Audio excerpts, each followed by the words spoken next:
Most men think they hide their weakness well. They think foolishness is something obvious, something loud, something only visible in failure. But that is not how it works. A foolish man is usually exposed long before he is defeated.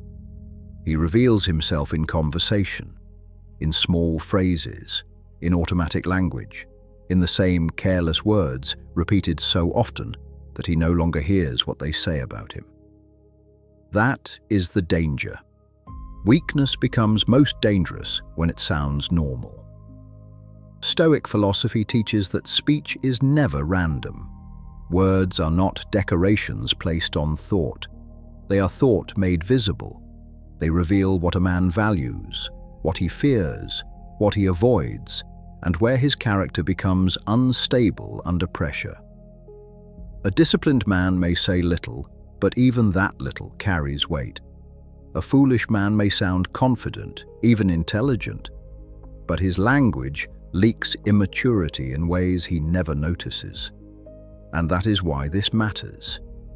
Because before a man destroys his life with actions, he usually rehearses that destruction with words. He speaks in ways that excuse weakness, protect ego, reject growth, and distance himself from reality. His mouth becomes the first place his character collapses. So today, let us look at 5 things a foolish man always says. Not to mock him, not to feel superior, but to recognize what must be removed from ourselves before those habits harden into destiny. The first thing a foolish man always says is, "It's not my fault." Nothing reveals inner weakness faster than the refusal to take responsibility. The foolish man does not examine his role in what happened. He searches immediately for blame. The system, his parents, bad timing, jealous people, bad luck, the culture, the economy, the world. Anyone and anything except the one person standing closest to the problem: himself. Blame feels powerful in the moment because it protects the ego from pain. But it does something far worse. It trains helplessness. Marcus Aurelius understood this clearly. You may not control what happens, but you always control your response. That is where dignity begins. The wise man asks, "What is mine to correct here?" The foolish man asks, "Who can I accuse so I don't have to change?" That difference shapes everything, because responsibility is heavy at first, but it makes you stronger. Blame is light at first, but it makes you weaker. Every time a man says, "It's not my fault," he may be defending his pride, but he is also shrinking his power. The second thing a foolish man always says is, "I already know that." This phrase sounds harmless. Sometimes it even sounds smart, but often it is one of the clearest signals of disguised arrogance. The foolish man hears something useful and reaches for superiority before he reaches for understanding. He assumes exposure equals mastery. He thinks because an idea sounds familiar, it has already become part of him. But information that has not changed your behavior is not wisdom, it is decoration. Epictetus warned that it is impossible for a man to learn what he thinks he already knows. That is a brutal truth. The moment a person closes himself with certainty, growth stops entering. The wise man can hear the same lesson 10 times and still ask whether he is actually living it. The foolish man hears it once, labels it obvious, and remains exactly where he is. So when a man constantly says, "I already know," what he often means is not, "I understand." What he really means is, "Do not threaten the comfort of my current identity." The third thing a foolish man always says is, "That's impossible. This is not realism." Most of the time it is fear trying to sound rational. The foolish man calls things impossible long before he has paid the cost of finding out. He sees discipline and says it is unrealistic. He sees transformation and says it is too late. He sees effort, patience, repetition, sacrifice, and because he does not want to endure them, he labels the goal impossible instead. That word becomes a shield against responsibility. Seneca wrote that it is not because things are difficult that we do not dare, but because we do not dare that things are difficult. A wise man understands that many limits are not laws of reality.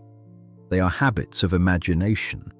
He may still fail, but he does not surrender before the work has even begun. The foolish man, by contrast, defeats himself in language first. Long before life stops him, his own mouth has already done the job. The fourth thing a foolish man always says is, "I don't care." This one is especially dangerous because it can sound strong, detached, untouchable. But most of the time it is not strength. It is avoidance disguised as indifference. The foolish man says, "I don't care," when caring would require effort, accountability, honesty, or vulnerability. He says it when he has grown lazy with his own standards. He says it when he wants the appearance of control without the burden of discipline. The Stoics never taught dead indifference. They taught selective concern, indifference toward what you cannot control, yes, but intense concern for your own character, your own conduct, your own virtue. That is a massive difference. The wise man may not care about status, applause, or the opinions of strangers, but he cares deeply about whether he is becoming smaller or stronger, whether he is living with integrity or drifting into self-betrayal. The foolish man says, "I don't care," because he has confused numbness with freedom. The fifth thing a foolish man always says is, "What's in it for me?" This is where foolishness becomes fully visible, because now the man reveals not only weakness, but smallness. He sees every situation as a transaction, every relationship as leverage, every action as something that must produce immediate personal benefit. He cannot think beyond self-interest.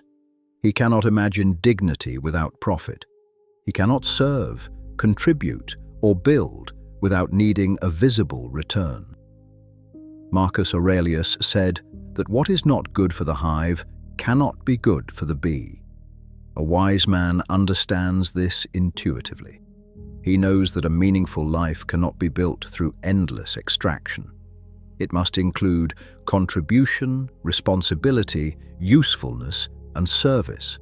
Not because service is always rewarded immediately, but because selfishness shrinks the soul.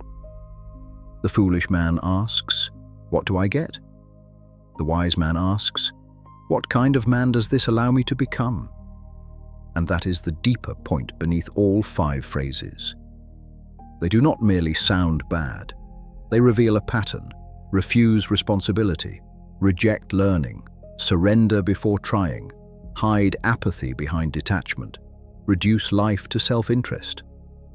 This is not just bad language. It is a mental operating system. And if left unchallenged, it will poison every part of a life: work, relationships, discipline, reputation, peace of mind. That is why speech matters so much. Because language is not neutral. It trains the mind. A man who repeatedly speaks like a victim becomes easier to defeat. A man who repeatedly speaks like a cynic becomes harder to teach. A man who repeatedly speaks like a coward becomes weaker each time he opens his mouth. But the reverse is also true.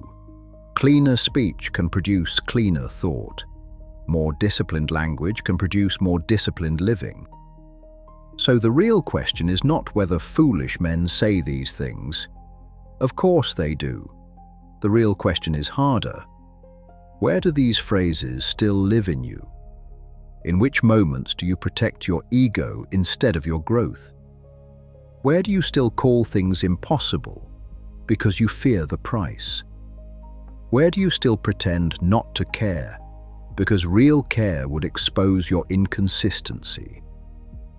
That is where change begins, not in pretending you are already wise, but in becoming aware of what still sounds weak inside you. Because a foolish man is often revealed long before he is ruined. He is revealed in the words he repeats without reflection. And a wise man begins not when he never says the wrong thing, but when he becomes disciplined enough to hear himself clearly. Watch your words. They are rehearsing your future.